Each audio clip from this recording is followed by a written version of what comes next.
அனைவருக்கும் வணக்கம்.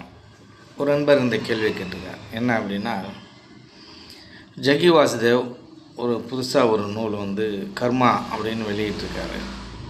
அந்த நூலை பார்க்கும்பொழுது அந்த நூலில் அவர் என்ன சொல்கிறாரு அப்படின்னா, இந்த ஒரு தவறை செய்வதை விட அந்த தவறை நாம் மனதில் நினைக்கும் பொழுது அதனுடைய கர்மா அதிகமாக சேரும். அதாவது செயல்படுவதை விட நாம் மனதால் நினைத்தாலே அதிகமாக கர்மா உங்களை வந்தடையும். செய்வதை விட மனசில் நினைக்கிறதே அதிகமாக வந்தடையும் அப்படின்னு சொல்கிறார். அது உண்மையா அப்படின்னு சொல்லி கேட்டிருக்காரு.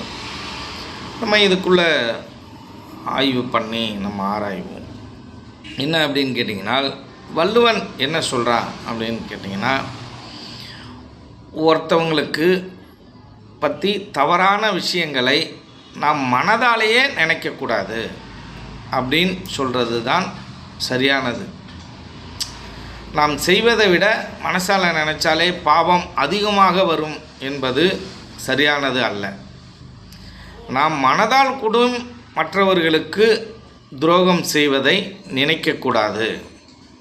ஒரு தவறான எண்ணம் மற்றவர்களை பற்றி நாம் நினைக்கக்கூடாது என்பதை நமக்கு ஏற்றது. அப்போ ஒருத்தவங்க நமக்கு ஆப்போசிட்டாக ஏதாவது பண்ணிட்டாங்க அப்படின்னக்குள்ள அவர்களை நாம் அடிக்க வேண்டும் என்ற எண்ணம் நம்மளோட மனசில் உருவாகும். கண்டிப்பாக எதிர்வினை என்பது அவர்கள் நமக்கு தவறு செய்திருக்கும்போது எதிர்வினை மனதளவில் உருவாகும்.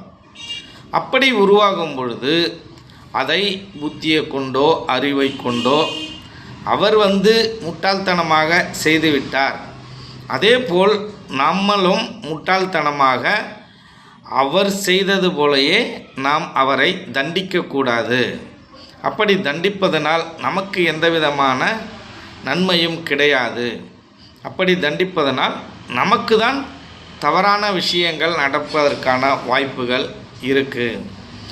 ஆகவே அவரை மன்னித்து விடலாம் என்று இந்த புத்தியும் இந்த அறிவும் ஆலோசனை செய்து விட்டுவிடும். அதுதான் சரியான விஷயமா இருக்குமே தவிர, நீங்கள் செயல்படுறதை விட மனசால் நினைக்கிறதுக்கு தான் அதிக கர்மா அப்படிங்கிறது ஏற்றுக்க முடியாத ஒரு விஷயமாக இருக்குது.